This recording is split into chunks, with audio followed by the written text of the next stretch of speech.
Majestic Theater in downtown Chicago had been dark for years.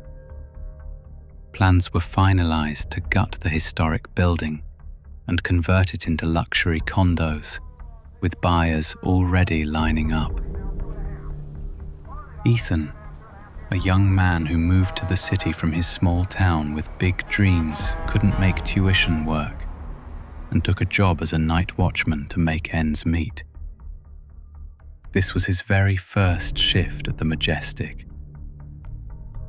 Around 1 a.m., Ethan was patrolling outside when he decided to check the interior. As he wrestled open the heavy oak stage door, he heard the unmistakable sound of someone quickly scrambling up the grand staircase. Ethan raced up, but the mezzanine was empty. He quickly double-locked the stairwell door and headed back down.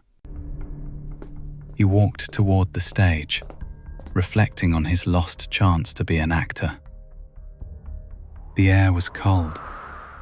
His breath hitched in his throat, and his footsteps echoed off the velvet seats.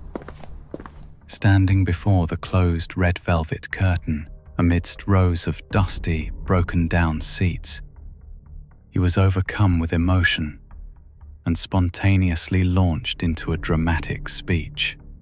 As he finished, the empty hall exploded with a chilling burst of applause. Ethan's eyes shot open to the vacant seats. He then heard the loud crack of wood snapping somewhere behind him. Following the noise, he rushed backstage, but a strange, magnetic sound, like a whisper in the wings, pulled him toward a flickering light in a dressing room. He peered into the room. It was empty, but vintage makeup was spilled everywhere. He turned off the flickering bulb and quietly pulled the door shut.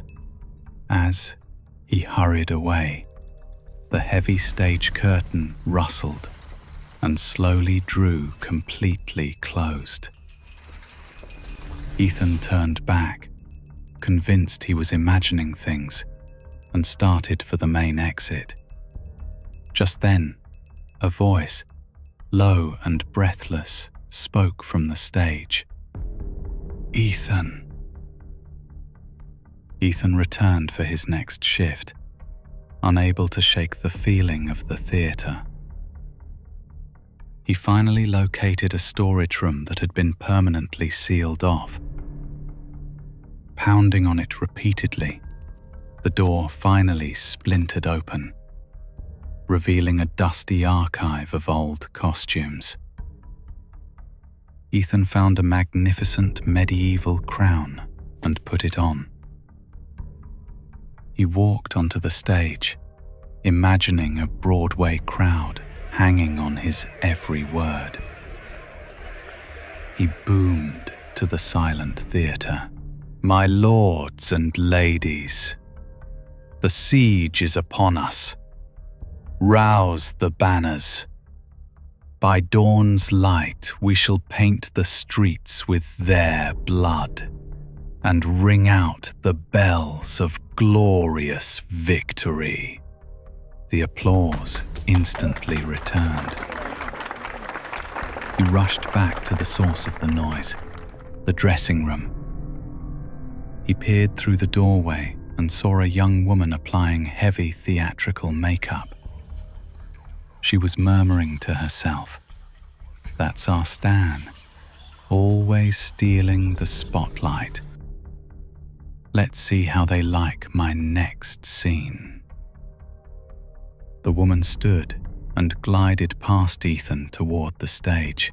Ethan looked in the mirror and realized he was wearing a complete royal costume. He ran to the stage, but the woman was gone, and the theater was empty.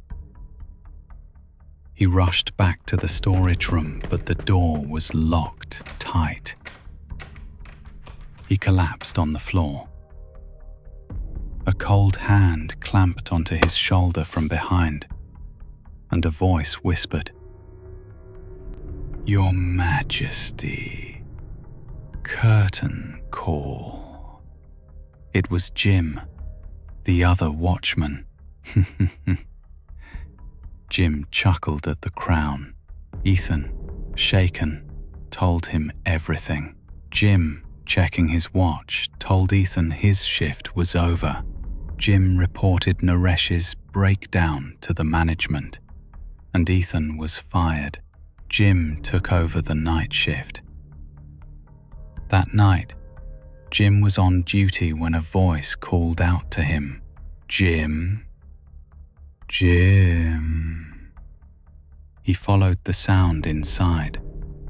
The main doors closed on their own. As he walked down the aisle, the seats flipped down. A spotlight hit him as he reached the stage. He felt a huge crowd press in on him. He was violently shoved, fell, and hit his head. When he looked up, the crowd was gone. The curtain opened again. Jim saw two figures in hooded robes. In the center, a woman was tied to a post, giggling manically.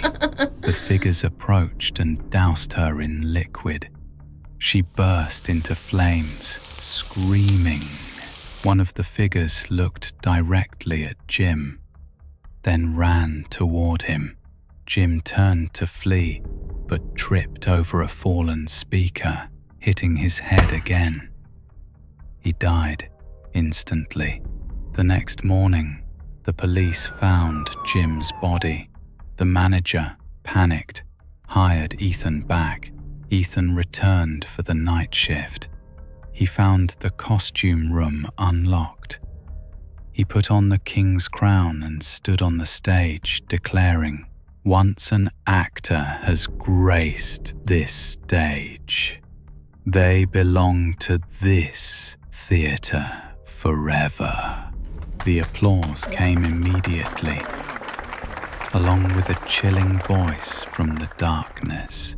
"Stan, darling, your performance is flawless." Decades ago, a stage fire during a performance killed a dozen cast members.